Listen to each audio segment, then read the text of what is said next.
the story behind Shadowless She. We often read at night, and I had been reading a novel by Ursula Le Guin to my 12-year-old, and in my own reading, delving into A.H. Alma's, two authors I consider to be diamonds in the rough.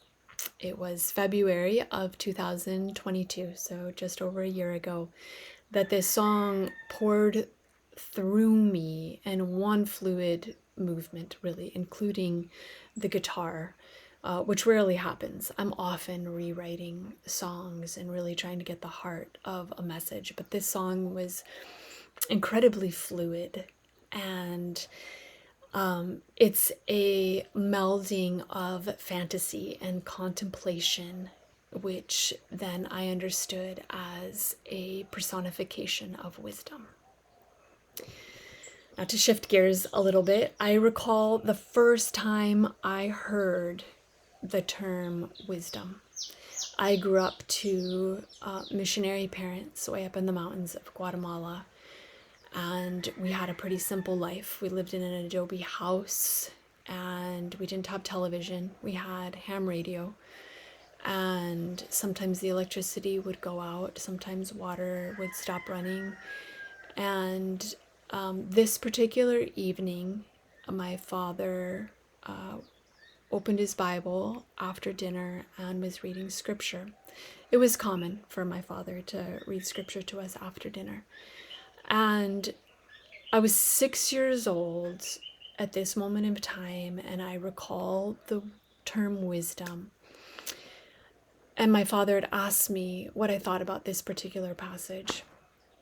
And I understood it to be something worth pursuing beyond a job, a career, a calling, something to try to identify every step of the way, and to try to gain an understanding of the many faces, perspectives, and aspects of who she was and what she wanted in this life and in this perspective of consciousness, of the embodiment of wisdom.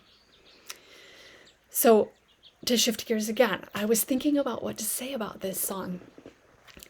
And I've been studying MC Esker as well as perspective drawing to add perspective and depth and interest to my own art. And so this drawing came to me of a globe, and specific parts of this globe were lit up with the leaders of China, the United States, Russia, the metadata.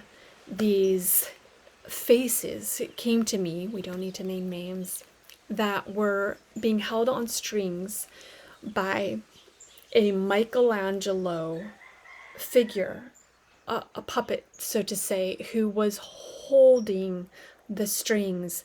And these players, it was like a marionette within this globe galaxy.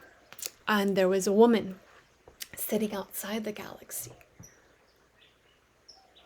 watching. Look at that. How's that going to play out for you?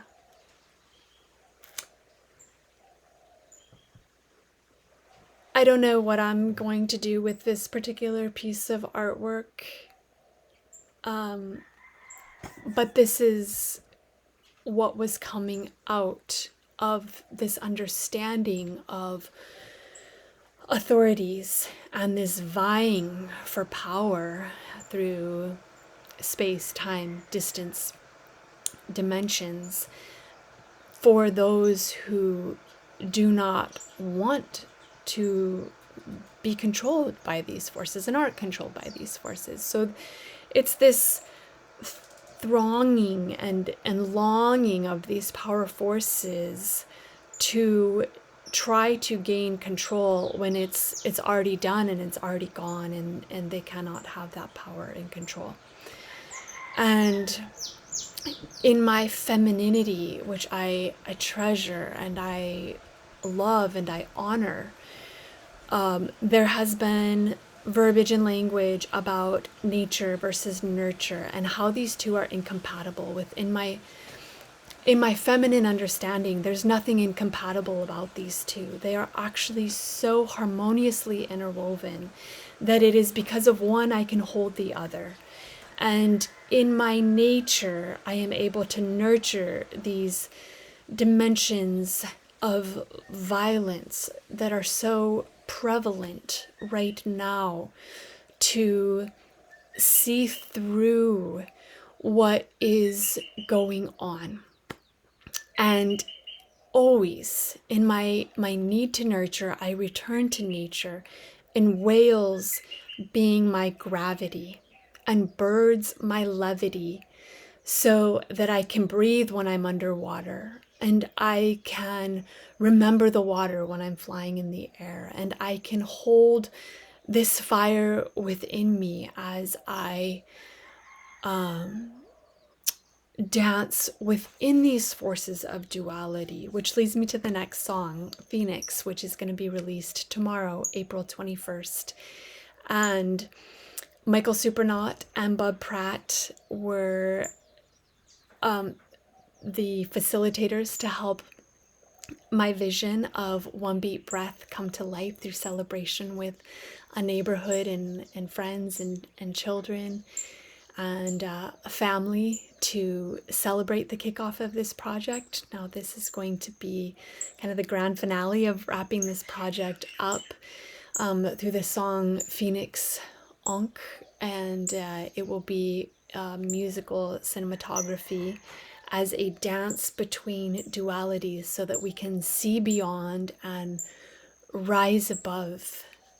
So thank you so much for being on this journey with me, and all of your participation.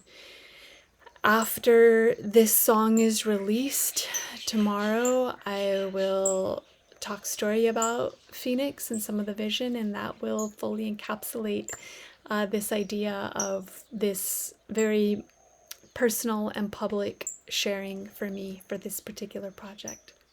Thank you.